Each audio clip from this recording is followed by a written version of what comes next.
बिस्मिल्लाहिर्रहमानिर्रहीम जी, मैं हूं ज़ुल्फ़िकार अली शाह और आप देख रहे हैं मरगा टीवी न्यूज़ चैनल। सबसे पहले इस रिवायत आपसे एक रिक्वेस्ट के जो नए देखने वाले हमारे दोस्त हैं वो हमारे चैनल को सब्सक्राइब कर दें और बेल आइकन के बटन को लाजमी दबा दें ताकि नई आने वाली वीडियोस आप तक बर वक्त पहुँच सकें। और अगर हमारी वीडियो आपको अच्छी लगे तो लाइक कर दें और दोस्तों तक भी शेयर कर दें ताकि उन तक भी हमारी वीडियोस पहुंच सकें। आज का जो हमारा मौजू है वो तहरीक इंसाफ का जो एक बयानिया है जो वो लेके चल रही है, बल्कि आज से नहीं काफ़ी अरसे से है कि बात करेंगे तो हम ताकतवर से करेंगे, यानी इस्टेब्लिशमेंट से करेंगे। जब उनसे पूछते हैं जी क्यों इस्टेब्लिशमेंट से करेंगे तो वो कहते हैं कि जो ताकतवर चूँकि वो है तो हम ताकतवर से बात करेंगे, दूसरों से हम बात नहीं करेंगे। अच्छा, ये जो एक बयानिया है तहरीक इंसाफ का, ये एक तो बजाते खुद जो उनका एक मौक़िफ़ है कि जनाब इस्टेब्लिशमेंट को वो सियासी मामलात के अंदर मुदाखलत नहीं करनी चाहिए, इसके बिल्कुल अपोजिट है, यानी उसके खिलाफ चला जाता है। तो अपने ही जो बयानिए का जो है ना वो मुखालफत कर रहे होते हैं, तो ये उनके बयानिए के अंदर तजाद आ जाता है कि जब एक तरफ वो कह रहे हैं कि जी इस्टेब्लिशमेंट को सियासत के अंदर, सिविल मामलात के अंदर मुदाखलत नहीं करनी चाहिए, तो दूसरी तरफ खुद जो है वो यानी तरले मिन्नतें कर रहे हैं किस्म के कि जी आए हमारे साथ मुज़ाकरात करें और सियासत के अंदर जो है वो ज़ाहिर है वो मुज़ाकरात करेंगे तो मुदाखलत हो जाएगी। तो ये एक उनके अपने बयानिए की जो है वो नफ़ी हो जाती है। ठीक है जी। अच्छा, दूसरा यहाँ पे कुछ तजियाकार हैं, वो कहते हैं कि जी ठीक है, वो अगर कह रहे हैं कि ताकतवर से मुज़ाकरत करने हैं तो उनके तहरीक इंसाफ जिन मसाइल का शिकार है, जिनसे वो दो चार है, तो उनका हल चूँकि ताकतवर के पास है तो कोई हर्ज नहीं है ताकतवर के साथ, इस्टेब्लिशमेंट के साथ मुज़ाकरात करने की और सिर्फ उन्हीं से बातचीत करने की। एक दूसरा वो कहते हैं कि जी इसमें क्या हर्ज है, क्या सिर्फ तहरीक इंसाफ ही वो वाहिद सियासी जमात है क्योंकि जो इस्टेब्लिशमेंट से बात कर रही है? हर पार्टी इस्टेब्लिशमेंट से बात करती है और पाकिस्तान की तारीख अगर उठा के देखें तो जो पार्टी भी इक़्तिदार में आती है वो इस्टेब्लिशमेंट से ज़ाहिर बात करके आती है और उनकी अंडरस्टैंडिंग से आती है।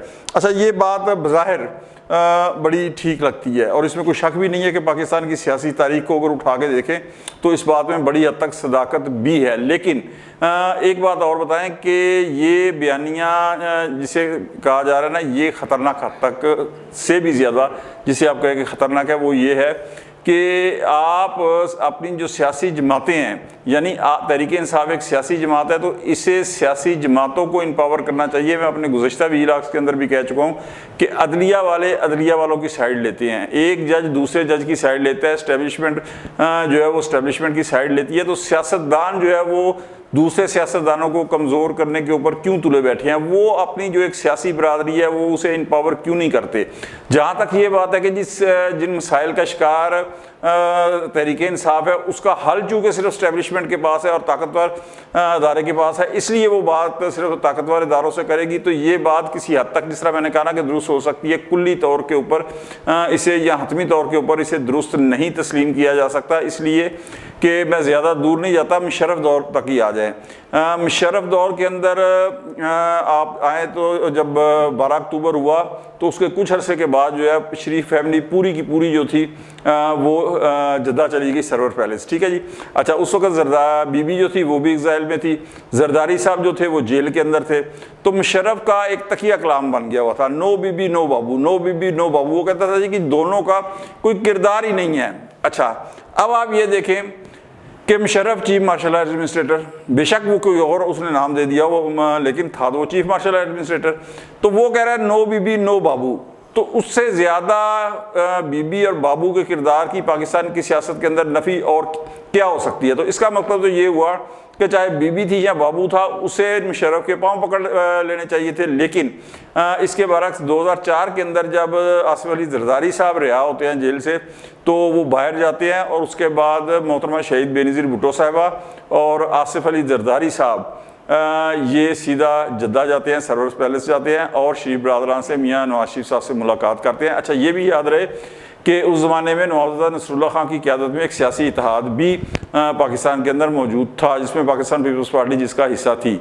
अच्छा, सरवर पैलेस में जाके मियाँ नवाज शरीफ साहब से मुलाकात करते हैं और उसके बाद लंदन के अंदर एक तारीखी दस्तावेज़ जिसे पाकिस्तान की तारीख के अंदर आईने पाकिस्तान के बाद सबसे अहम दस्तावेज़ करार दिया जाता है, मिसाक जमहूरियत, चार्टर ऑफ डेमोक्रेसी, वो साइन होता है। अच्छा, चार्टर ऑफ डेमोक्रेसी के बाद नवाज शरीफ ने या बीबी ने किसी जगह एलानिया तरले मिन्नत नहीं की इस्टेब्लिशमेंट की। ये ठीक है, कुछ मुलाकातें नवाज शरीफ साहब ने लंदन में की, बीबी की मुलाकात की भी एक मुशर्रफ के साथ दुबई के अंदर है, लेकिन तरले मिन्नतों के ऊपर जिस तरह इमरान खान साहब आ गए हैं कि जी इस्टेब्लिशमेंट से ही बात करनी है और इस्टेब्लिशमेंट आगे से बात करने के ऊपर राज़ी नहीं है, तो वो आज तक पाकिस्तान की तारीख के अंदर किसी ने ऐसा नहीं किया कि ऐलान जो, हाँ बैकडोर से बड़े राब्ते हुए हैं, जिस तरह मैंने कहा बिल्कुल बैकडोर से राब्ते होते हैं, हर पार्टी के राब्ते होते होंगे, हर पार्टी की अंडरस्टैंडिंग से वो इस्टेब्लिशमेंट के साथ आती होगी, लेकिन इस तरीके से नहीं हुआ। अच्छा चलें, उसके बाद क्या हुआ